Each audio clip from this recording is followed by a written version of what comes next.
Bismillahirrahmanirrahim. Assalamualaikum warahmatullahi wabarakatuh.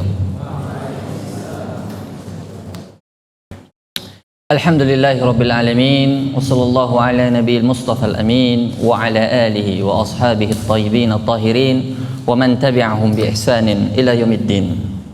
Ma'asyiral hadirin, ikhwan wa akhwat, para santri yang dirahmati oleh Allah Subhanahu wa taala.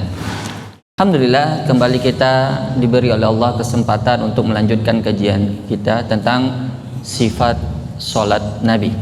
Kita akan lanjutkan apa yang telah kita ambil pada pertemuan sebelumnya. Baik, kita mulai dari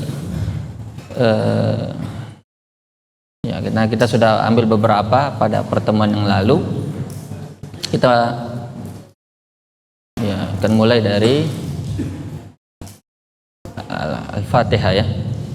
Pada pertemuan ini kita akan mulai dari ini apa ini? Ini sudah ada? Sudah. Oh, ya. Matikan. Oh ya. Baik. Kita mulai dari Al-Fatihah.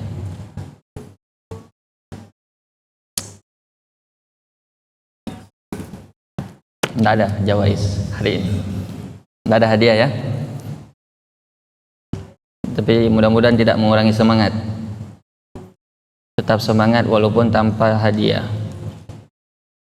Baik. Summa yubasmil sirran.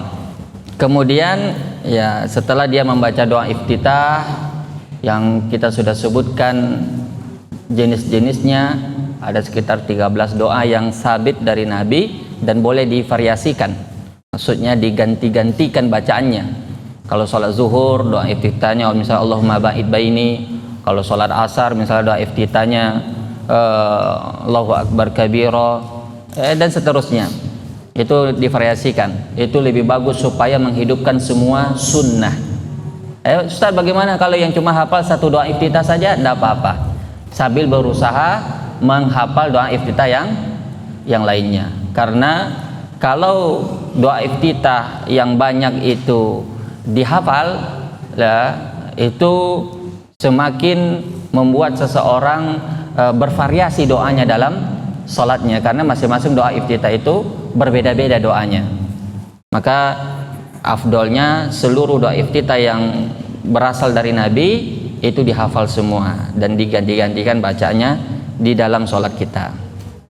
Setelah dia membaca doa iftitah, maka setelah itu dia membaca ta'awudz ya, yaitu a'udzubillahi minasyaitonirrajim. Dan ta'awudz ini cukup satu kali saja dibaca di dalam sholat, di rakaat pertama saja ya. Dan cukup sebelum membaca Al-Fatihah saja. Adapun sebelum membaca ayat tidak perlu membaca ta'awudz atau a'udzubillahi minasyaitonirrajim. Kenapa? Karena dianggap itu bacaan dalam sholat itu adalah satu bacaan. Jadi satu sholat itu dianggap satu bacaan. Jadi cukup satu kali ta'awudz. Kalau kita baca Al-Fatihah misalnya, kalau kita membaca Al-Quran misalnya, kita baca berjuz-juz, juz 1, juz 2, juz 3, berapa kali kita baca a'udzubillah? Setiap juz dibaca a'udzubillah atau tidak? Tidak. Cukup satu kali. Seperti itu dalam sholat, karena dianggap satu bacaan. Dan ulama berbeda pendapat tentang hukum membaca ta'awudz. Ada yang mengatakan wajib, ada yang mengatakan sunnah. Ya, itu tidak ada masalah. Apa perbedaannya wajib dan sunnah? Nah, apa perbedaannya wajib dan sunnah? Hah? Nah, kalau wajib apa?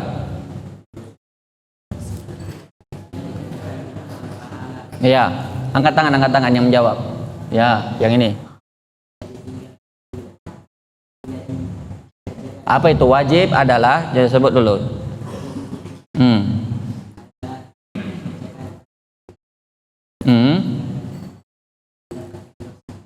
Kalau ditinggalkan dia dapat dosa. Kalau dikerjakan dapat pahala. Kalau sunnah apa?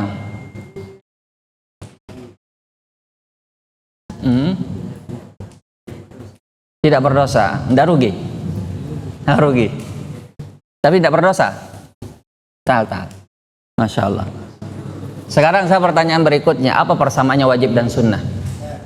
Ya, silakan. Sama-sama perintah. Masya Allah, Masya Allah, barakallah. Ini sudah senior ini. Jazakumullah khairan. Sama-sama apa? Perintah. Kalau sama-sama perintah berarti jauh usah dipilah-pilih. Oh ini wajib saya kerjakan, oh ini sunnah tidak perlu dikerjakan. Ini salah ini dalam memahami. Karena dia perintah, kalau namanya perintah dikerjakan apa dilanggar?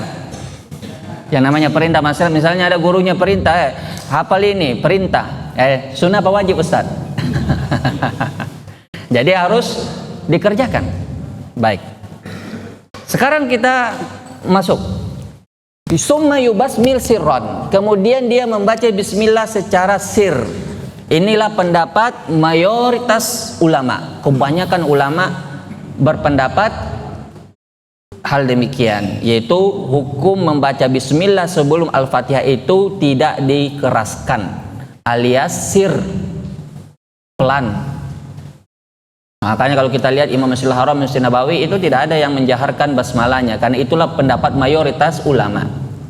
Hanya saja ada pendapat lain, yaitu dari hadis Nuaim bin Mujmir yang sholat di belakangnya sahabat Abu Hurairah. Waktu itu Abu Hurairah jadi imam, dan waktu itu Abu Hurairah membaca basmalah, menjaharkannya. Terus bagaimana cara mengkompromikan dua hadis ini? Ya, satu hadis Anas bin Malik, bahwa Anas bin Malik mengatakan dia sholat di belakang Nabi, di belakang Abu Bakar, di belakang Umar, Utsman, Ali, tidak ada yang menjaharkan basmalah, semuanya membaca sir. Cara mengkompromikan hadis ini adalah bahwa Abu Hurairah ya mendapatkan Nabi pada waktu itu kebetulan membaca basmalah, sehingga beliau menukil itu kepada generasi sesudahnya. Artinya bahwa jarang Nabi menjaharkan basmalah. Jadi pas kebetulan Nabi menjaharkan basmalah waktu itu, Abu Hurairah mendapatkan hal tersebut. Jadi cara mengkompromikannya adalah bahwa afdalnya, asalnya basmalah sebelum Al-Fatihah itu disirkan dalam sholat jahriyah. Kalau dalam sholat sirriyah tidak ada masalah kan?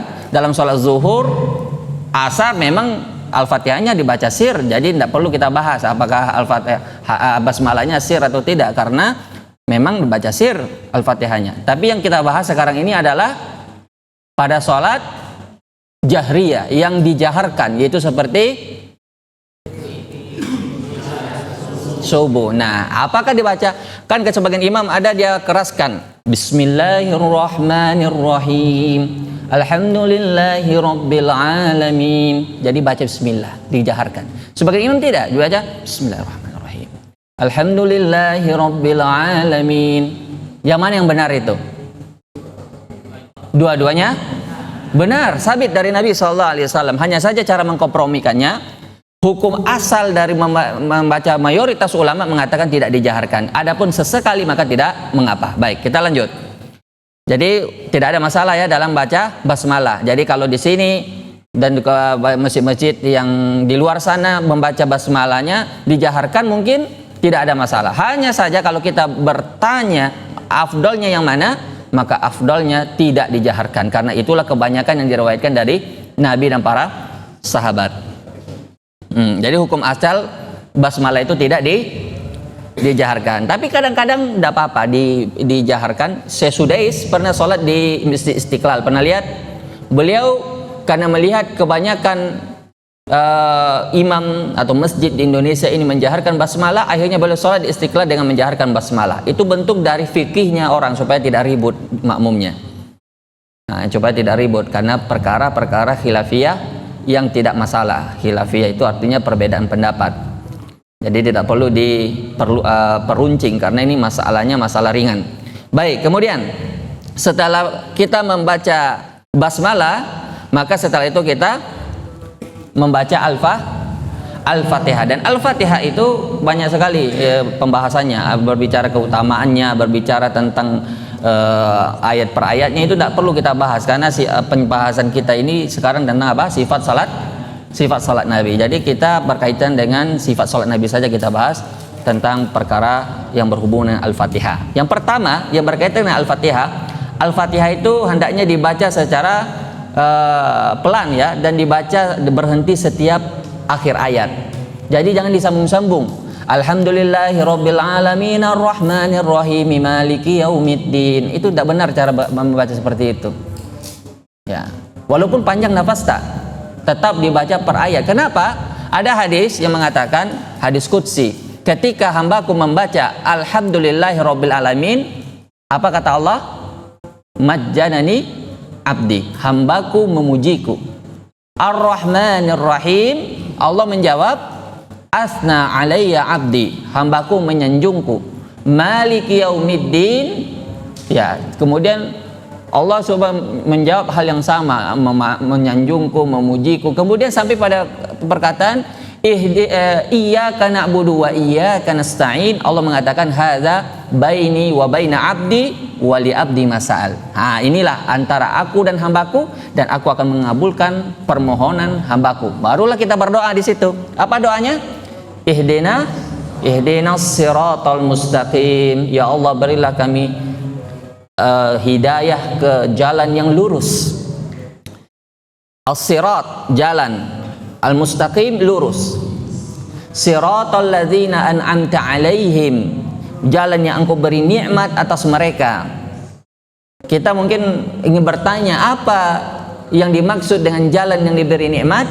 Ini tidak dijelaskan dalam Al-Fatihah, tapi dijelaskan dalam surat An-Nisa, yaitu minalladzina an'amallahu alaihim minan nabiyyin was-siddiqin wasyuhada was-salihin wa hasuna ulaika rafiqa. Itulah jalan orang yang diberi nikmat. Siapa mereka itu? Ada para nabi, ada para siddiqin, orang-orang yang jujur, para syuhada, orang-orang mati syahid, ya, orang-orang saleh, dan mereka itulah sebaik-baiknya teman. Itulah jalan orang diberi nikmat. Ghairil maghdubi alaihim, bukan jalan yang engkau murkai. Siapa mereka? Orang yang diberi oleh Allah ilmu namun tidak melaksanakan ilmunya. Siapa mereka? Kata para ahli tafsir, Yahudi, ya'rifunahu kama ya'rifuna abna'ahum. Mereka kenal persis Nabi Muhammad, mengetahui tentang Nabi Muhammad sebagaimana mereka mengenal persis anak-anak mereka. Tapi mereka beriman atau tidak? Yahudi tidak beriman. Waladdallin, tidak pula jalan yang sesat. Siapa mereka? Orang yang rajin beribadah, semangat mereka untuk beribadah, akan tetapi sesat. Kenapa bisa? Karena bodoh, jahil. Coba saya kasih gambaran ringkas dan sederhana. Kalau kita mau ke Bulukumba misalnya, atau mau ke mana bagusnya, agak jauh-jauh sedikit, ke Bone, tapi tidak tahu jalannya, sampai atau tidak? Tapi kita pengen sekali ke sana, akhirnya dilewati jalan apa saja, tidak nyampe, kesasar. Jangan kita berbicara perkara akhirat. Perkara akhirat itu tidak mungkin kita sampai ke surga kecuali lewat jalan yang ditunjukkan oleh Nabi. Maka orang yang hanya bermodalkan semangat, rajin dia beribadah, tapi tidak ada penuntunnya yaitu ilmu, maka dia akan tersesat. Makanya itulah ahli-ahli ibadah yang banyak terjatuh kepada perkara bid'ah, perkara-perkara yang mereka ada-adakan, yang tidak ada asalnya dalam agama. Mereka rajin beribadah, melakukan sholat ini, sholat itu, puasa ini, puasa itu, zikir ini, zikir itu, dan tidak ada dasarnya dari Nabi. Maka ini tertolak, maka mereka sesat. Nah, inilah sebabnya kenapa kita dilarang membaca Al-Fatihah itu buru-buru, karena setiap ayat dari Al-Fatihah itu apa? Dijawab oleh Allah. Jadi kita itu dalam Al-Fatihah itu sedang berdiskusi dengan Allah. Kita harus rasakan itu dalam hati kita. Ketika kita membaca Alhamdulillahirabbil alamin, berhenti sejenak, mendengarkan jawaban Allah bahwa hambaku memujiku, kata Allah, dan seterusnya sampai akhir Al-Fatihah. Dirahayati betul itu Al-Fatihah. Nah, itu perkara pertama berkaitan dengan Al-Fatihah. Kemudian perkara kedua yang berkaitan dengan orang yang tidak membaca Al-Fatihah. Baik, jadi jelas permasalahan Al-Fatihah. Kemudian masalah yang ketiga, permasalahan Al-Fatihah. Siapakah yang membaca Al-Fatihah? Yang pertama, yang membaca Al-Fatihah adalah imam dan munfarid, orang sholat sendiri, itu wajib membaca Al-Fatihah. Bagaimana dengan makmum? apakah dia juga membaca Al-Fatihah atau tidak? Sayang kita tidak punya hadiah ini. Kalau tidak saya pengen tanya-tanya ini supaya dilihat apakah ada yang tahu atau tidak. Ya silakan. Tidak pakai hadiah tidak apa-apa ya. Iya. Baik. Baik. Baik. Baik. Kemudian yang ketiga, makmum selalu membaca Fatihah di semua sholat sir yang jahat. Baik. Yang kuatnya yang mana? Harus dibaca dimanapun. Baik sir maupun jahar. Baik. Ah ini yang mencatat enak toh? Saya yakin tidak ada yang lengkap catatannya ini, makanya kayak bingung. Ini yang padahal sudah dibahas pada pertemuan lalu. Ini sekedar ini saja. Ada beberapa tambahan, ada yang sudah diulang. Kembali, Al-Fatihah itu ada 3 hukum bacanya bagi makmum. Dibaca pada sholat sir saja, bukan pada sholat jahar. Dibaca ya baik pada sir dan jahar, dan dibaca pada sholat sir saja. Jadi di sini, di sini kita lihat bahwa makmum tetap wajib membaca Al-Fatihah di sir maupun sholat jahar. Kalau sholat sir maka tidak ada masalah karena kita tidak mendengarkan imam baca apa.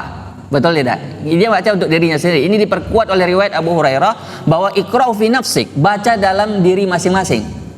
Bagi makmum, dia tidak mendengarkan bacaan imam, maka dia membaca Al-Fatihah. Itu jadi bacaan dalam sholat zuhur, asar tidak ada masalah. Yang masalah adalah ketika sholat jahar. Kenapa masalah? Karena ada hadis mengatakan man kana lahul imam fa qiraatul imam qiraatun lah. Siapa yang mengikuti imam, maka bacaan imam, maka dia juga bacaan baginya. Artinya apa? Kalau imam baca Al-Fatihah, maka cukup saja imam yang baca. Itu sudah mewakili bacaannya. Nah, ini jadi di sini terletak persilang pendapat di kalangan ulama.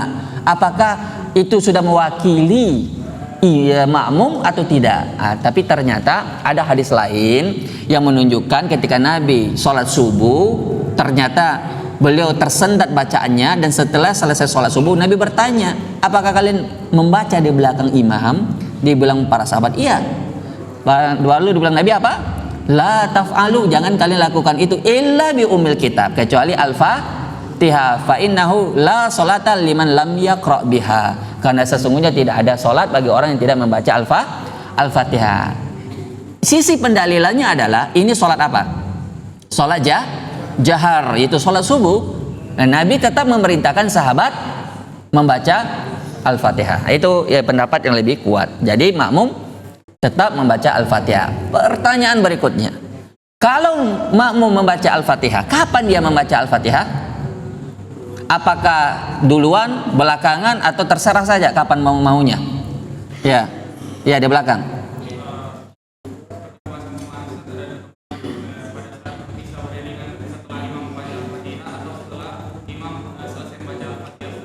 Baik. Bagaimana yang pertama tadi? Yang pertama setelah imam membaca kita mengikutinya. Yang kedua? Yang kedua setelah imam selesai membaca Al-Fatihah secara keseluruhan, baru kita membaca Al-Fatihah. Baik.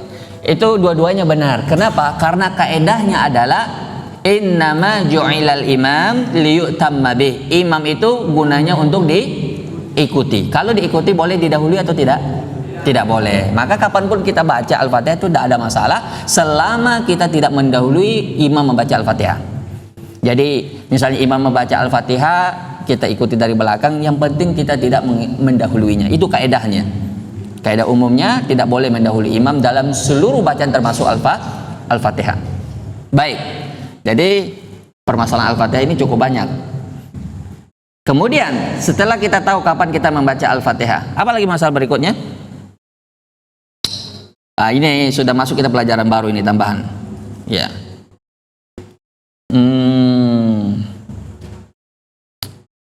Berikutnya adalah saya ingin mengomentari tadi hadis yang mangkana lahul imam fakana qiraatul imam qiraatullah. Siapa yang mengikuti imam maka bacaan imam mewakili bacaannya. Ini hadis secara sanad lemah, maka tidak bisa dijadikan landasan. Makanya tadi ketika berhadapan dengan hadis yang sholat subuh tadi, Nah, maka ini kalah ini hadis. Masalahnya hadisnya hadis dhaif. Ya. Ketika hadis itu bertabrakan secara makna, yang satu katanya membaca, yang satu tidak, maka kita lihat sanadnya.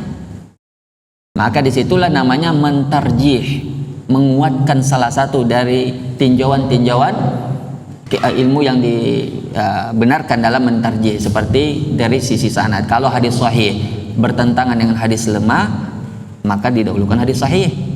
Nah, itu metodenya. Baik, kemudian berikutnya adalah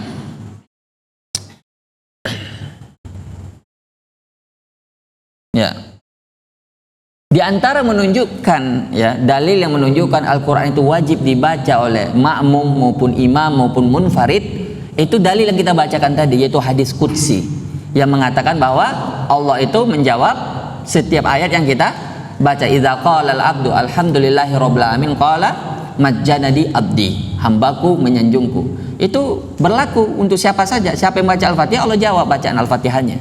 Maka disinilah memperkuat bahwa makmum, ya, kalau imam dan munfarid kita tidak permasalahkan karena memang mereka wajib membaca Al-Fatihah. Tapi kalau makmum juga mereka harus membaca Al-Fatihah. Ini namanya bab dalam usul fikih umum dikhususkan oleh dalil yang khusus. Jadi ada dalil umum melarang, tiba-tiba ada 1-2 dalil khusus yang mengkhususkan. Maka untuk pengkhususan ini kita amalkan supaya apa? Supaya mengamalkan seluruh hadis-hadis Nabi. Kalau kita tidak amalkan yang khusus ini, maka hadis Nabi ini tidak teramalkan jadinya. Maka ya, itu nanti pembahasannya di ilmu usul fikih. Intinya bahwa makmum tetap wajib membaca Al-Fatihah. Walaupun kita tidak perlu mengingkari ulama yang mengatakan makmum tidak perlu membaca Al-Fatihah. Baik. Kemudian di sini lagi apa permasalahannya? Setelah kita selesai membaca ghairil maghdubi alaihim, maka kita membaca apa? Amin. Idza qala al-imam ghairil maghdubi alaihim faqulu amin. Pertanyaan, permasalahan seputar amin. Permasalahan pertama seputar amin harus dicatat. Dikasih poin begitu supaya lebih mudah dipahami. Permasalahan pertama dalam sifat sholat Nabi seputar amin. 1. Apa hukum membaca amin? Hukum membaca amin, ulama beda pendapat. Ada yang mengatakan wajib, ada yang mengatakan sunnah. Yang mengatakan wajib, katanya hukum asal dari perintah itu wajib, karena hadisnya mengatakan idza qala al-imam ghairil maghdubi alaihim waladdallin. Apabila imam mengatakan ghairil maghdubi alaihim waladdallin faqulu, maka kalian para makmum katakan amin. Itu perintah apa bukan? Perintah. Hukum asal perintah wajib. Kalau dia mau dikatakan sunnah, harus ada dalil sharif. Dalil sharif itu artinya yang memalingkannya dari wajib menuju sunnah. Dan di sini tidak ditemukan dalil sharif. Maka itu pendapat. Pendapat yang kedua mengatakan sunnah. Yang mengatakan wajib tadi diantara yang mendukung pendapat, ya kalau tidak salah itu Syekh Ibnu Utsaimin. Syekh Ibnu Utsaimin, Syekh Shalih Al-Utsaimin, beliau mengatakan hukumnya sunnah muakkadah, sunnah yang sangat ditekankan, tapi tidak sampai wajib. Yang kedua yang mengatakan sunnah, yaitu antara yang menguatkan pendapat ini Syekh Nasiruddin Al-Albani. Bisa dilihat dalam sifat sholat Nabi beliau menguatkan pendapat bahwa hukum membaca amin bagi makmum apabila dia mendengarkan ucapan aminnya imam, maka hukumnya wajib. Mana yang kuat kira-kira ini? Sunnah apa wajib? Dalil. Pakai dalil lah. Ini dua ulama ini. Nggak bisa ditarjih kecuali dengan dalil yang menenangkan hati. Dalilnya mana? Ada? Kalau tidak ada dalil jadi PR ya. Dicari. Wallahu alam, kalau anak pribadi lebih cenderung ke wajib. Bagi makmum. Bagi makmum yang mendengarkan bacaan aminnya imam, wajib baginya mengucapkan amin. Adapun bagi imam hukumnya sunnah. Ini tidak ada masalah di sini. Bagi imam mengucapkan amin hukumnya sunnah. Tapi karena sigonya sigol khabar. Adapun bagi makmum ulama berbeda pendapat. Tapi yang lebih kuatnya wallahu a'lam wajib. Karena perintah. Dan belum ditemukan yang memalingkannya dari wajib. Kalau ada yang memalingkannya baru kita katakan sunnah. Baik.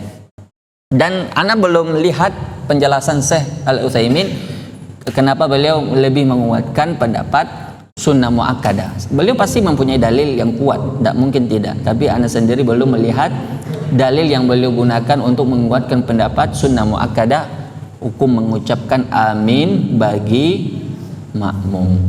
Baik. Masalah berikutnya, amin itu bagaimana cara mengucapkannya? Saya kasih 3 lafaz ya. Yang pertama, amin. Kedua, amin. 3, amin. Yang mana yang benar? Yang pertama, itu yang populer ya. Di masjid di mana-mana kita sholat, amin, ya kan? Itu benar. Lafaz ucapan amin, para ikhwah wa akhwat yang dirahmati oleh Allah, itu ada 2 qiraat sahihah, 2 bacaan yang benar. Yang pertama yang itu tadi, amin dengan matnya panjang, alif dan minnya dipanjangkan. Kemudian qiraat yang kedua, a-nya yang panjang, amin, amin, itu benar. Yang salah itu yang ketiga tadi, yang bilang amin. Itu bukan perkenalan, ya Allah kabulkanlah lagi artinya, berbeda nih artinya. Kalau amin itu lain artinya, itu ada dalam surat Al-Maidah.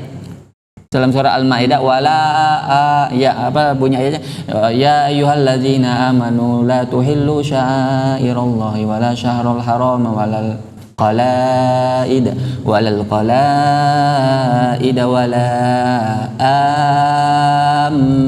aminal masjidal haram, ya kan? Nah itu enak kalau orang hafal Quran langsung dapat ini posisinya di mana ini. Makanya ketika ada orang bilang amin, itu sudah berbeda artinya. Amin itu artinya itu orang yang aman, yang diamankan, bukan ya Allah kabulkan. Kemarin kita bilang amin apa artinya? Ya Allah kabulkanlah. Yang mana yang dikabulkan?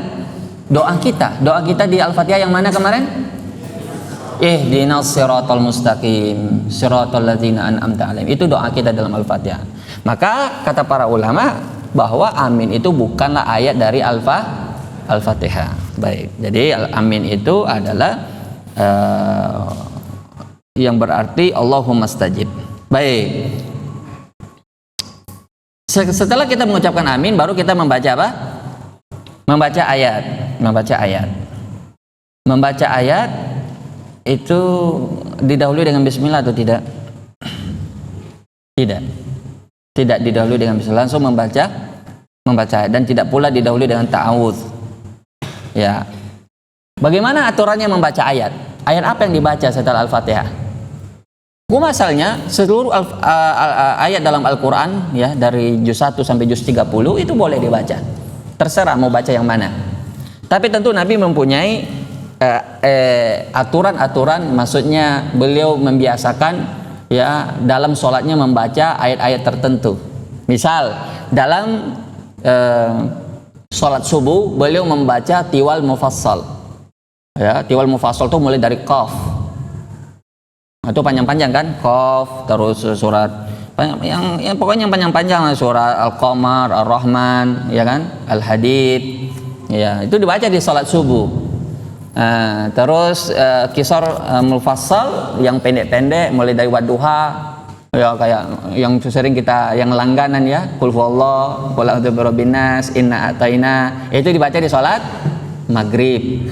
Kalau di sholat yang pertengahan ya seperti pertengahan ya seperti di sholat isya, itu dibaca wasat mufassal. Nah, itu tapi beliau Shallallahu Alaihi Wasallam pernah membaca surat Tur di sholat maghrib. Surat Tur itu panjang apa pendek? Panjang. Tapi hukum asalnya membaca surat di sholat maghrib itu yang pendek-pendek. Tapi sesekali tidak apa-apa panjang-panjang. Apalagi kalau di lingkungan pesantren dia ingin murojaah hafalannya, yang di belakang juga lagi menghafal, silakan. Tidak ada yang protes loh, karena sama-sama penghafal. Tapi beda kalau dia di masjid umum, langsung besok dipecat jadi imam. Cobalah kalau tidak percaya. Kalau ambil sholat maghrib panjang-panjang, wah langsung ini imamnya ini bikin kaki capek. Nah, diganti setelah itu. Tapi kalau di lingkungan pesantren enggak masalah. Baik, setelah kita selesai membaca ayat, setelah itu kita ruku dengan mengangkat tangan seperti yang aturannya yang di takbiratul ihram yang pernah kita ajarkan. Allahu Akbar. Bisa serentak, bisa juga Allahu Akbarnya duluan baru rukunya belakangan. Boleh berbarengan dan boleh rukunya dulu baru Allahu Akbarnya belakangan. Ada 3 cara. Satu caranya ruku dulu baru takbir. Yang kedua takbir dulu baru ruku. Yang ketiga bersamaan. Yang paling sering dilakukan Nabi yang mana? Yang bersamaan. Tapi kalau kita lihat di suatu masjid yang kurang memahami fikih salat, ya, tentang ancaman mendahului imam misalnya, yang diubah kepalanya itu menjadi kepala keledai, maka kita gunakan yang pertama tadi, yaitu kita ruku dulu baru baca Allahu Akbar. Supaya apa? Supaya kita tidak didahului oleh makmum. Kalau kita sudah ruku duluan, kan mereka mendengar suara. Jadi mereka ruku bersama dengan suara yang kita ucapkan Allahu Akbar, mereka juga ikut ruku padahal kita sudah ruku. Maka di situ di antara fikihnya imam, ya, itu pun tidak masalah. Setelah kita ruku, nah di sini ada beberapa permasalahan yang berkaitan dengan sifat salat Nabi, ya. Yang pertama, posisi lengan. Posisi lengan yang benar pada saat ruku lurus apa agak bengkok sedikit? Ini perlu dicontohkan, ya. Saya contohkan sedikit. Jadi bagaimana, ya? Pas kita takbir begini, Allahu Akbar, ya kan? Boleh sampai bahu, boleh sampai telinga. Nah, baru kita ruku. Ini posisi kita, ini posisinya tangan direnggangkan, jari-jari direnggangkan. Wa farraja baina asabi. Nabi merenggangkan jari-jarinya. Jangan dirapatkan, direnggangkan. Kemudian menggenggam lututnya, lutut, ya, bukan paha. Ada orang begini. Nah, ini kecuali kalau sakit dan tidak masalah. Tapi kalau asalnya dia pegang paha, itu salah rukunya. Dia tidak dianggap ruku. Maka dia pegang lututnya, punggungnya lurus, seperti kalau diletakkan air tidak tumpah itu air, saking lurusnya itu punggungnya. Tangan ini tidak lurus tangannya, dia kasih bengkok begini tangannya, seperti dalam keadaan sujud kan, bengkok begini tangannya.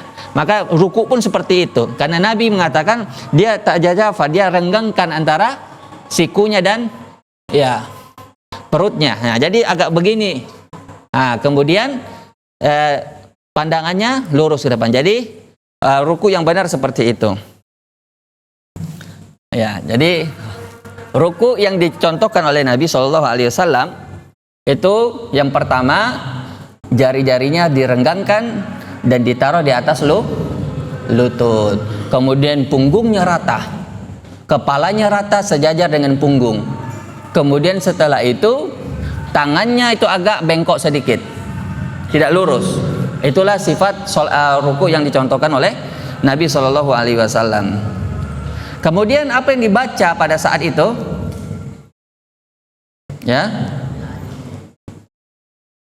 Ya, kan hadis tentang sifat rukunya Nabi itu berasal dari hadis Uqbah bin Amr al-Ansari. Beliau bersabda, "Falamma raka'a wada'a yadayhi 'ala rukbatayhi." Tatkala beliau ruku, beliau meletakkan kedua tangannya di atas kedua lututnya. Kemudian di sifat yang riwayat yang lain dari Abu Humaid As-Sa'idi, fa idza raka'a amkana kaffaihi min rukbatayhi wa farraja baina asabi'i. Apabila beliau ruku, beliau betul-betul meletakkan, ya, menggenggam itu lututnya dan merenggangkan jari jemarinya. Nah, jadi itu sifat ruku yang benar, sehingga betul-betul terasa itu di punggung itu kalau rukunya benar-benar betul itu. Tapi kalau rukunya asal-asalan, nah, enggak ada pengaruhnya karena dia masih bengkok. Nah, ini sifat ruku yang diajarkan oleh Nabi. Jadi beliau tuh menggenggam apanya? Beliau menggenggam lututnya. Ya. Kemudian saat ruku kepala sejajar dengan punggung berdasarkan dari Wabisa bin Ma'bad, itu sudah kita contohkan juga tadi. Permasalahan berikutnya, zikir-zikir pada saat ruku. Zikir-zikir atau bacaan-bacaan yang dibaca ketika ruku. Apa yang dibaca? Satu, kita boleh membaca Subhana Rabbil Azim. Berapa kali? 3 kali. Boleh 5 kali, boleh 7 kali. Afdalnya witir. Ya, afdalnya witir.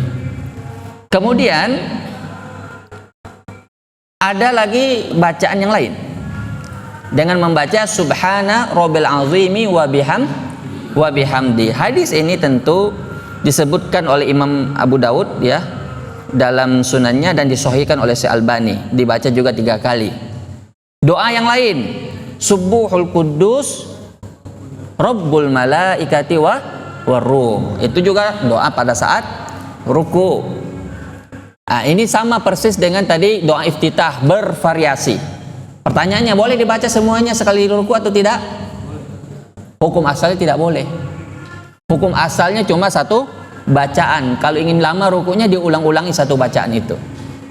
Ya, mungkin dia di ruku berikutnya dibaca lagi bacaan yang lain, di ruku berikutnya dibaca lagi yang lain, itu tidak ada masalah. Tapi kalau satu kali ruku dibaca semua bacaan, itu tidak sabit dari Nabi. Tidak ada dicontohkan oleh Nabi. Yang benar, kita boleh membaca salah satu tapi diulang-ulang. Afdolnya bilangannya ganjil. Ya, ada doa yang lain, Subhanakallahumma rabbana wa bihamdika Allahumma firli. Ya, itu doa yang dibaca juga di saat ruku dan di saat sujud. Baik. Kemudian, bolehkah orang membaca ayat Al-Quran di dalam rukunya? Misal kita ingin membaca surat di antara surah Al-Quran, tidak boleh, ada larangan. Ala inni nuhitu an aqra al-Qur'ana raki'an aw sajidan. Ketahuilah saya dilarang oleh Allah untuk membaca Al-Qur'an dalam saat ruku dan sujud. Itu aturan ruku ya yang disebutkan oleh Nabi, tidak boleh kita membaca ayat di antara ayat Al-Qur'an. Makanya kalau kita ingin berdoa di saat ruku, boleh-boleh saja kita membaca Subhanakallahumma rabbana wa bihamdik Allahumma firli. Itu di antara doa ruku yang kita disunahkan untuk membacanya. Baik. Jadi hadis-hadis yang ada menunjukkan Nabi melakukannya apa? Secara berganti-gantian, bukan sekaligus. Ya, doa-doa yang banyak ini diganti-gantikan bacaannya. Sekira sudah azan ya, sudah waktu azan dulu barangkali ya. Baru kita lanjut sedikit lagi. Sudah masuk waktu atau belum? Masuk azan dulu ya.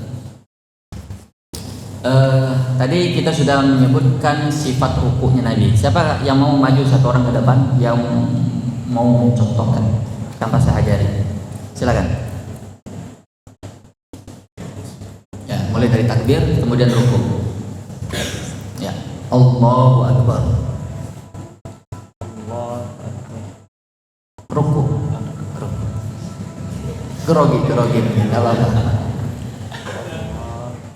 Allahu Akbar. Ya.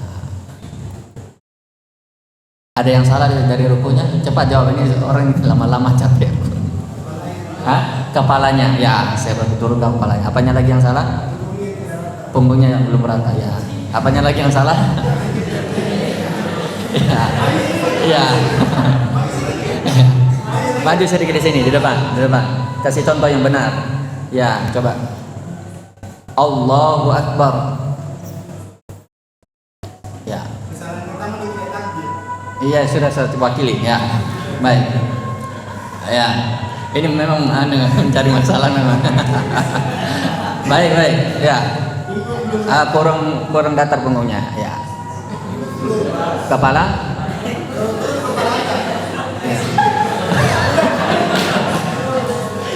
Ternyata sulit ya menerapkan ruku yang benar. Kepalanya tegak.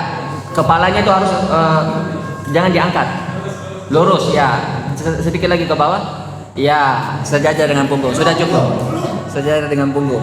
Kepalanya harus sejajar dengan punggung. Ya, kayaknya sudah capek. Silakan duduk. Barakallahu fiikum, jazakumullah khair. Jadi kurang lebih sudah bisa dilatih-latih nanti di asramanya ya, di kamarnya untuk menerapkan ini sifatnya. Sholatnya Nabi dalam ruku. Jadi ketika orang ruku, yang pertama kali diperhatikan punggungnya itu harus datar. kemudian kepalanya datar juga sejajar dengan punggung. Posisi tangan dia harus agak renggangkan sedikit sikunya, jangan diluruskan supaya agak menjarak dari perut. Kemudian setelah itu jarinya di mana posisinya di lutut. Lututnya itu tidak ditaruh begini, tapi dijerangkan, direnggangkan, dan kemudian dikobot. Kobot itu digenggam. Nah, itulah posisi yang benar pada saat rukuk. Nah, setelah itu kita sudah mengajarkan zikirnya. Zikirnya silakan dipilih yang mana yang mudah saja. Dan kalau afdolnya, kalau kita berbicara afdol itu hafal semuanya itu zikirnya dan divariasikan supaya kita menghidupkan semua sunnahnya Nabi. Kemudian setelah itu kita apa lagi? Berbicara tentang permasalahan yang seputar ruku ini, yaitu apabila seorang makmum masbuk, ini berkaitan ini dengan ruku. Dia masbuk dan dia dapatkan imam dalam keadaan ruku. Apakah terhitung satu rakaat baginya atau tidak? Dulu para ulama juga berbeda pendapat seperti antum. Ada dua pendapat dalam masalah ini. Pendapat pertama dianggap tidak dapat satu rakaat. Pendapat kedua dianggap mendapat satu rakaat. Dan mayoritas ulama sebagaimana dinukil oleh Imam Nawawi bahwa siapa yang mendapatkan imam dalam keadaan ruku, ya maka dia terhitung mendapatkan satu rakaat, tentu dengan 3 syarat yang akan kita jelaskan. Yang pertama kita berbicara tentang dalil orang yang mendapatkan imam dalam keadaan ruku dia dapat 1 rakaat berdasarkan hadis Abu Bakrah Nafi' bin Haris radhiyallahu taala anhu. Beliau mendapatkan Nabi dalam keadaan ruku, maka beliau pun ruku sebelum itu dia berjalan menuju shaf. Maka hal itu sampai kepada Nabi, beliau bersabda, "Zadakallahu hirsan wala ta'ud." Ya semoga Allah ya memberikan semangat kepada wahai Abu Bakrah, namun sholatmu tidak perlu diulang. Artinya di sini dia sudah terhitung 1 rakaat. Kalau tidak terhitung 1 rakaat, maka Nabi suruh tambah lagi satu rakaat. Kalau kurang rakaatnya berarti tidak sah sholatnya, betul tidak? Nah, Nabi bilang wala ta'ud, tidak perlu diulang. Ya. Dan begitu juga Ibnu Abbas radhiyallahu taala anhu berkata, "Man lam yudrikil imam raki'an lam yudrikil raka'ah." Siapa yang tidak mendapatkan ruku bersama imam, maka dia tidak mendapati rakaat tersebut. Kemudian juga diriwayatkan dari Umar bin Khattab, "Man adrakal imam raki'an faraka'a qabla an yarfa'al imam ra'sa faqad adrakatil raka'ah." Barang siapa mendapati imam ruku, maka rukuklah sebelum dia imam bangkit, maka dia telah mendapati rakaat imam tersebut. Hadis diriwayatkan oleh Baihaqi dan disahihkan oleh Syekh Albani dalam Irwaul Ghalil. Baik. Sekarang Imam An-Nawawi beliau mengatakan ini adalah pendapat mayoritas ulama. Ya, wa hadhihi allati takamnahu min idrak raka'ah bi idrak ruku' huwa shawab. Inilah yang benar kata beliau. Ini pendapatnya yang dinyatakan oleh Imam Syafi'i dan merupakan mayoritas ulama Syafi'iyah dan mayoritas ulama pada umumnya. Banyak hadis-hadis yang mendasarinya, ya, dan memang ada pendapat yang lemah yang menyatakan tidak mendapatkan rakaat, tapi pendapat itu dhaif, lemah. Ini disebutkan oleh beliau dalam Majmu' beliau, ya, kitab Al-Majmu'. Baik. Sekarang kita ke poin berikutnya, yaitu kapan seseorang itu dikatakan mendapatkan 1 rakaat pada saat dapat imam ruku, apabila dia memenuhi 3 persyaratan. Syarat yang pertama disebutkan oleh Ibnu Badran rahimahullah. Yang pertama, makmum itu bertakbir dalam keadaan berdiri sempurna. Jadilah an yukabbirul makmum qa'iman. Jadi berdiri dia dalam keadaan berdiri sempurna, dia bertakbir, namanya takbiratul ihram. Yang kedua, dia ruku ketika imam masih ruku. Masih ruku imam, dia ruku. Yang ketiga, dia tidak ragu apakah imam itu, ya dia tidak ragu rukunya imam tersebut apakah masih ruku ataukah imam itu sudah mulai berdiri. Jadi dia mendapati imam, kalau sudah mulai dia angkat kalau kepalanya selesai dia ruku, maka tidak terhitung sebagai 1 rakaat. Nah, ini syaratnya. Apabila syarat yang pertama tadi tidak dipenuhi, artinya dia tidak berdiri ya, tidak berdiri sempurna, maka sholatnya tidak sah. Karena salah satu syarat sah berdirinya, syarat sah sholat di antara rukun sholat itu takbiratul ihram. Ya, dia harus berdiri dulu tegak takbiratul ihram. Kemudian apabila nomor 2 dan nomor 3 tidak terpenuhi, yaitu dia tidak dapatkan imam dalam keadaan ruku, atau dia ragu imam itu masih ruku atau sudah mengangkat, maka ini sholatnya tidak dapat 1 rakaat. Sholatnya sah, hanya saja dia tidak dapat 1 rakaat. Bisa dibedakan ya. Ini syarat untuk mendapatkan imam dalam keadaan ruku. Jadi betul-betul imamnya dalam posisi ruku kita dapatkan.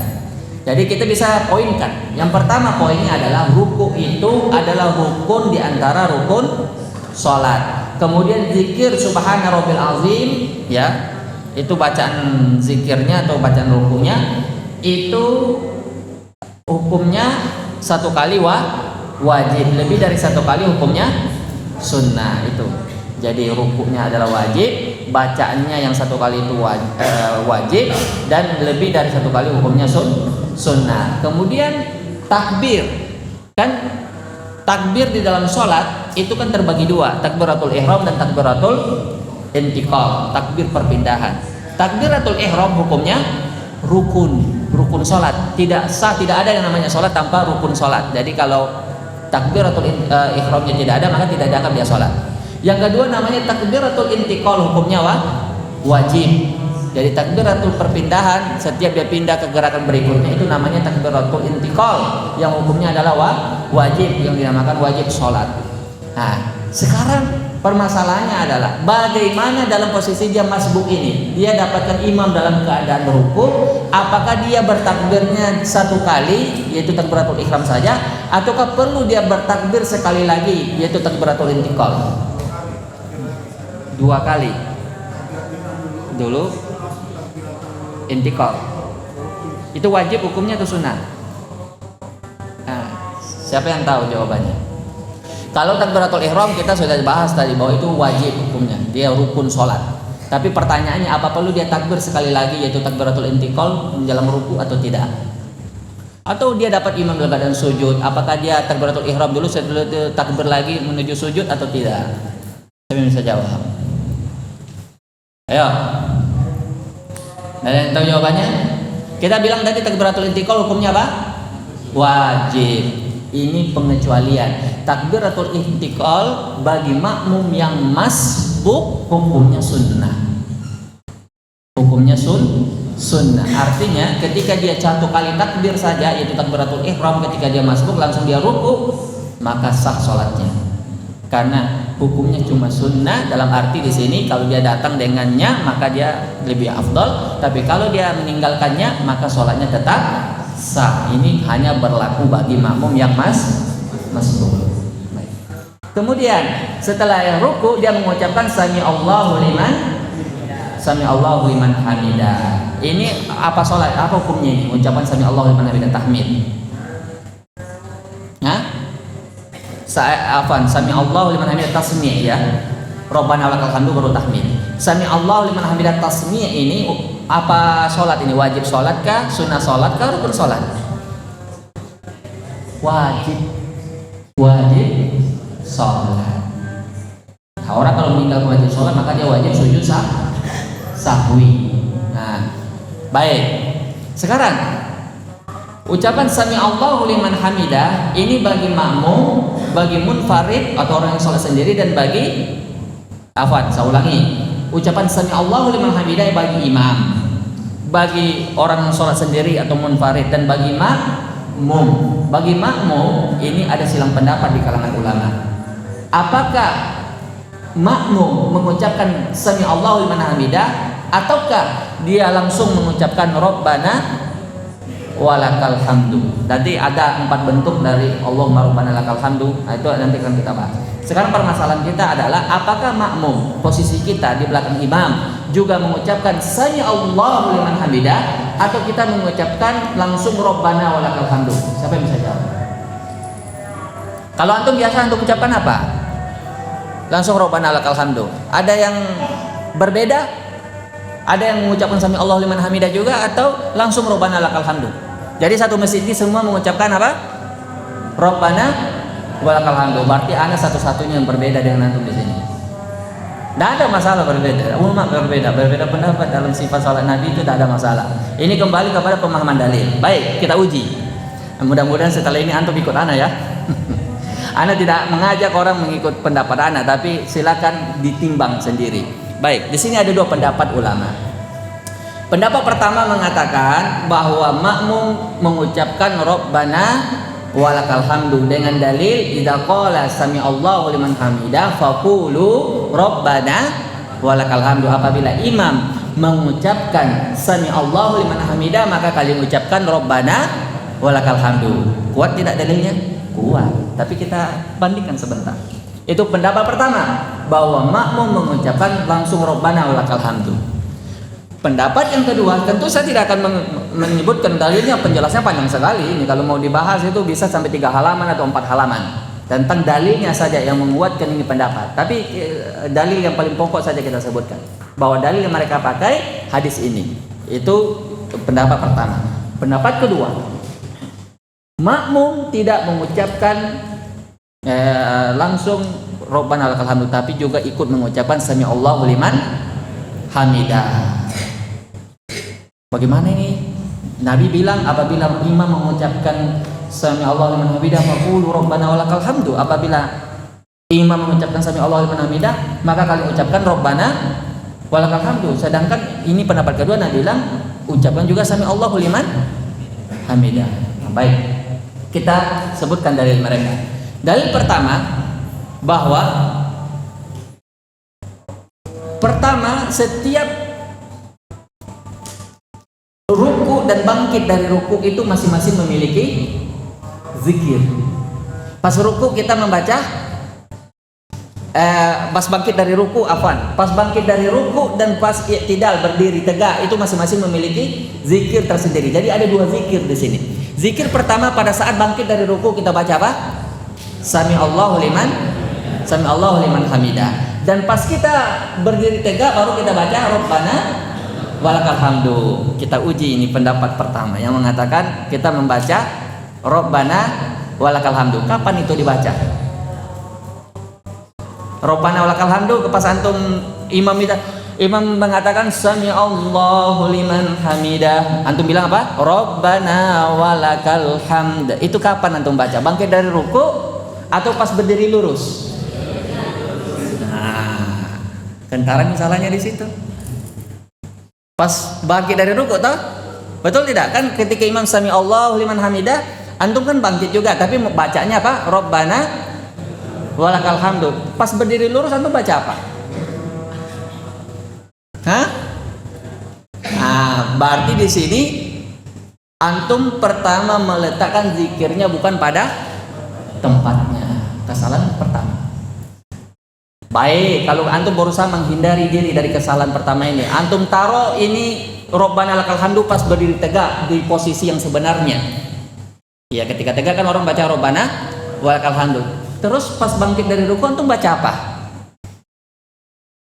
Diam-diam saja. Berarti antum juga melanggar sunnah. Karena sunnahnya orang bangkit dari ruku yang diajarkan oleh Nabi yaitu membaca Sami Allahu liman hamidah. Baik ini maupun itu antum tidak bisa lari dari kesalahan. Ketika salah satu dari 2 zikir ini hilang, maka terjatuhlah pada salah satu dari antara 2 kesalahan ini. Paham ya? Paham ada kesalahannya yang pertama? Ini yang pertama. Yang kedua kita jawab ini dalil. Dalil yang mengatakan idza qala al-imam sami Allahu liman hamidah faqulu rabbana walakal hamd. Ini bukan berarti makmumnya tidak membaca sami Allahu liman hamidah. Ini kan cuma sekedar informasi tentang bacaan yang disyariatkan oleh siapa? Oleh imam. Imam kan membaca sami Allahu liman hamidah toh. Adapun bacaan yang dibaca oleh makmum di hadis ini ada tidak? Tidak ada. Hadis ini diam tentangnya, tidak berbicara tentang bacaan makmum. Sama seperti halnya dengan sabda Nabi ketika fa iza qala ghairil maghdubi alaihim waladhdallin faqulu amin. Apabila imam membaca ghairil maghdubi alaihim waladhdallin, maka kalian para makmum mengucapkan amin. Pertanyaan, apakah maknanya hadis ini imam tidak mengucapkan amin? Imam mengucapkan amin atau tidak? mengucapkan amin, tapi di hadis ini tidak disebutkan imam mengucapkan amin. Yang mengucapkan amin di hadis ini siapa? Makmum. Nah, sampai sini paham? Kalau begitu berarti ada dalil lain. Kalau hadis yang ini yang tentang bacaan aminnya imam di hadis yang mana? Di hadis Abu Hurairah, hadis sahih riwayat Bukhari dan Muslim, yaitu idza ammanal imam fa'aminu, apabila imam mengucapkan amin maka kalian juga mengucapkan amin. Jadi ada riwayat lain dari sahabat lain tentang bacaan yang dibaca oleh imam, apakah baca amin dia atau tidak. Ini hadisnya, idza ammanal imam fa'aminu, apabila imam mengucapkan amin, maka hendaklah kalian juga mengucapkan amin. Di sini disebutkan tentang hukum bacaan amin bagi imam. Begitu juga dengan hadis ini. Hadis ini tentang penafian makmum baca sami Allah liman hamidah, bukan berarti imam itu tidak makmum itu tidak membaca sami Allah liman hamidah. Ini hadis diam saja, tidak menyebutkan apa-apa tentangnya. Maka kita perlu hadis yang lain. Makanya di sini disebutkan tentang penukilan tentang tata cara sifat sholat Nabi oleh para sahabat. Itu yang menukil sifat sholat Nabi itu siapa? Sahabat kan? Ketika sahabat menukil sifat bangkit dari rukuk Nabi, Nabi membaca apa? Sami Allah liman hamidah. Pas i'tidal Nabi membaca apa? Rabbana walakal hamd. Inilah yang menjadi dalil bahwasanya Nabi mengatakan shollu kama ra'aitumuni usolli, salatlah kalian sebagaimana saya salat. Itu tidak ada alasan bagi kita untuk meninggalkan salah satu di antara dua zikir ini. Jadi jangan dikira bahwa apabila imam mengucapkan sami Allah liman hamidah dan kalian mengatakan Rabbana lakal hamd itu penafian. Itu bukan penafian, itu hanya sekedar sukut, maskutu anhu. Nabi diam tentang perkara makmum membaca sami Allah liman hamidah, sama seperti tadi membaca amin bagi imam. Maka kita perlu dalil lain. Makanya di sini kalau antum pengen lihat dalil yang lebih rincinya tentang betapa kuatnya pendapat yang mengatakan bahwa makmum juga membaca sami Allah liman hamidah, silahkan buka risalahnya Imam As-Suyuti yang mendukung pendapatnya Imam Syafi'i yang mengatakan bahwa antara tasmi' dan tahmid itu digabungkan bagi makmum. Jadi pendapat yang lebih rajih menurut yang saya pelajari yaitu makmumnya juga membaca apa? Sami Allah liman hamidah, supaya tidak terjatuh kepada salah satu di antara keliruan tadi, antum meletakkan zikir bukan pada tempatnya, atau salah satunya kosong dari zikir, dan itu tidak pernah dalam sholat ada satu gerakan yang kosong dari zikir. Makanya kembali ke kaidah umum, shollu kama ra'aitumuni usolli, sholatlah sebagaimana saya sholat. Adapun yang hadis yang tentang makmum itu bukan penafian, hanya sekedar maskutun anhu. Inilah pendapat yang lebih kuat tentang makmum, dia mengucapkan juga sami Allah liman hamidah. Silakan mau ikut itu boleh, kalau masih bertahan dengan pendapat lama juga tidak masalah. Kemudian setelah itu nanti kita bahas di pertemuan berikutnya. Ya, setelah itu kita bahas nanti di pertemuan berikutnya. Silakan kalau ada yang ingin ditanyakan. Kalau tidak kita tutup. Ada yang kurang jelas? Ini ada pertanyaan. Baik, apakah harus menambah rakaat salat saat tidak menyelesaikan Al-Fatihah dikarenakan imam sudah ruku? Jawabannya tidak. Makanya Syekh Al-Utsaimin mengatakan dalam fatwanya bahwa makmum yang masbuk dan mendapatkan imam dalam keadaan ruku, maka kewajiban membaca Al-Fatihah gugur darinya, karena dia masuk dalam hadis Abu Bakar tadi. Nabi tidak menyuruhnya mengulangi sholatnya, menandakan bahwa apa? Bahwa dia sah sholatnya. Abu Bakar mendapatkan Nabi dalam keadaan ruku, dan Nabi mengatakan zadakallahu hirsan wala ta'ud, semoga Allah menambahmu semangat dan jangan kamu ulangi lagi sholat. Artinya maksudnya di sini mendapatkan imam dalam posisi ruku itu dianggap dia mendapatkan satu rakaat, dan kewajiban membaca Al-Fatihah baginya gugur. Jadi tidak perlu lagi dia menambah rakaat ya untuk bagi yang tidak sempat menyelesaikan Al-Fatihahnya atau yang tidak sempat sama sekali membaca Al-Fatihah. Wallahu ta'ala a'lam. Silakan kalau masih ada yang ingin ditanyakan. Silakan. Baik. Dalilnya dalil umum dalam Al-Qur'an, wa idza quri'al Qur'an fa'ansitu fasta'idz billah wa apa pangkal ayatnya itu? Wa idza quri'al Qur'an fa'ansitu lahu sebentar. Saya lupa dalilnya, ada disebutkan dalam Al-Qur'an.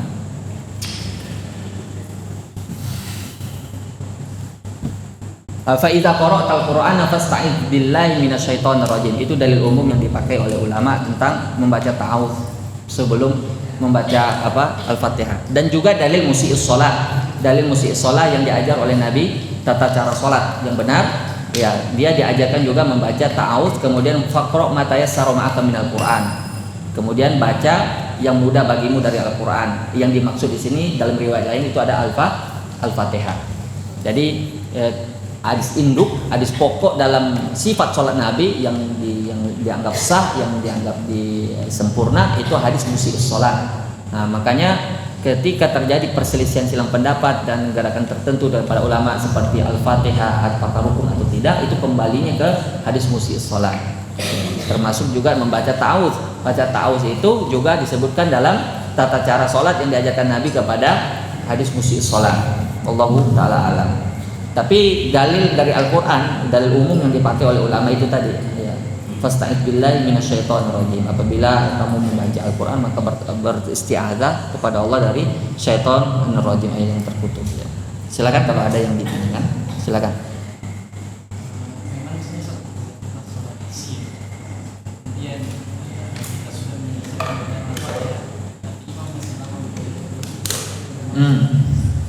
Salat sir kita mengikuti imam. Ketika imam masih belum selesai bacaannya dan kita sudah selesai bacaan Al-Fatihah, maka kita berdiri dan tidak membaca apa-apa, ya, tidak membaca apa-apa sampai imam selesai membaca bacaannya.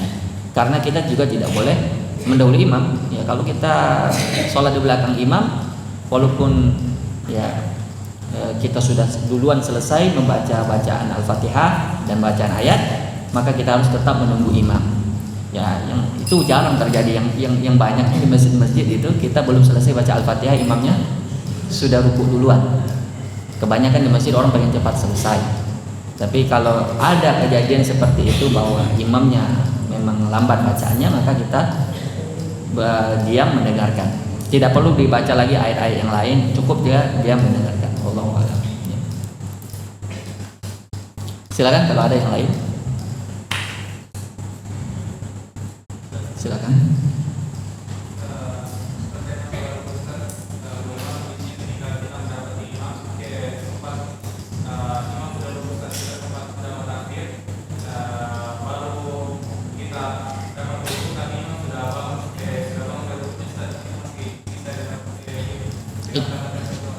Baik, pertanyaan yang bagus berkaitan dengan persyaratan tadi tidak terpenuhi. 3 syarat tadi, yang pertama kita berdiri tegak lurus dan takbiratul ihram, yang kedua kita harus mendapatkan imam dalam keadaan ruku, dan yang ketiga syaratnya adalah kita tidak boleh ragu imam ini masih ruku atau sudah mengangkat dirinya dari ruku. Nah, ragu saja kita tidak dianggap mendapatkan 1 rakaat, apalagi sudah jelas-jelas mengangkat badannya dari ruku, itu sudah tidak dianggap mendapatkan 1 rakaat. Jadi ketika misalnya kita bilang Allahu Akbar, ternyata imamnya juga bilang Allahu Akbar, nah, itu sudah tidak dianggap, dia imamnya bilang Allahu Akbar itu bangkit dari ruku, maka itu tidak dianggap mendapatkan satu rakaat. Dianggap dapat 1 rakaat ketika imamnya masih ruku. Paham atau tidak? Jadi harus dipenuhi itu 3 syarat itu. Jadi tidak boleh kita ruku kemudian imamnya biar mau boleh mengangkat badan saja, itu sudah dianggap, itu sudah tidak dianggap dapat 1 rakaat.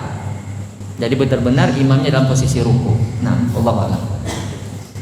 Silakan.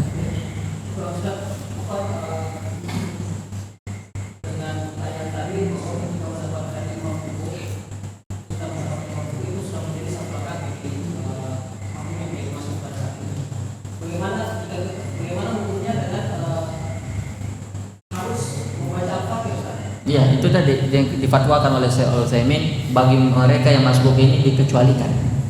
Nah, berdasarkan hadis Abu Bakar tadi, ini pengecualian namanya. Dan setiap syariat itu selalu ada pengecualiannya, sering ada pengecualiannya.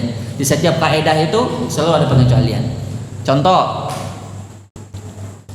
ketika kita dilarang membaca di belakang imam, ya, wa iza qara'a fa ansitu, apabila dia membaca maka diam. Tapi dikecualikan di situ apa? Al-Fatihah. Al-Fatihah berdasarkan nas hadis yang lain. Sama dengan ini, ketika kita diwajibkan membaca Al-Fatihah dan Al-Fatihah adalah rukun, tapi Nabi memperkecualikan kepada orang yang masbuk berdasarkan hadis Abi Bakar ketika beliau mendapati Nabi dalam keadaan ruku dan Nabi tidak menyuruh beliau mengulangi sholatnya kembali. Ini sudah menjadi dalil bahwasanya Al-Fatihahnya itu gugur baginya, karena Nabi menganggap sholatnya itu sempurna bersama imam. Padahal Abi Bakar di sini waktu dia ruku tidak sempat membaca Al-Fatihah. Jelas ya? Baik. Silakan paling belakang dulu. Pertanyaannya terkait misal seorang kita dalam sholat sirih dan terus kita bermakmum, kita seorang imam selesai membaca surah Al-Fatihah, kemudian dia membaca surah pendek, kita sebagai makmum kan tidak mengetahui surah apa yang dibaca oleh seorang imam. Apakah kita membaca surah pendek juga atau ayat yang lain atau bagaimana? Baik, ketika sholat sir kita tidak tahu apa yang dibaca oleh imam, itu betul. Kalau ditahu apa yang dibaca oleh imam itu namanya sholat jahar ya. Ya, kecuali kalau imamnya dia perdengarkan itu tidak ada masalah. Tapi kalau imam dalam sholat sir kita tidak tahu apa yang dia baca, maka apa yang harus kita lakukan? Kita membaca apa yang kita baca. Makanya iqra fi nafsik, baca di dalam dirimu apa yang kamu baca. Jadi tidak perlu dalam hal ini mengikuti apa? Imam. Itu hal yang dimaafkan. Kalau kita juga dipaksa mengikuti imam pada sholat sir, kita tidak mendengar apa yang dibaca imam, itu namanya membebani di luar kesanggupan. Bagaimana caranya mengikuti? Kita tidak tahu apa yang dibaca imam.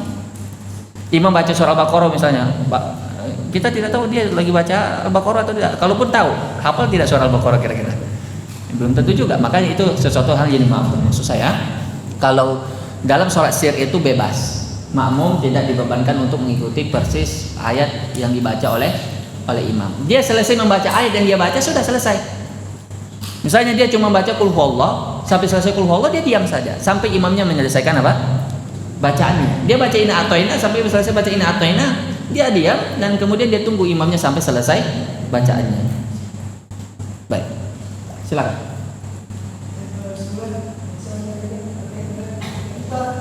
Coba dibuka maskernya dulu. Ya.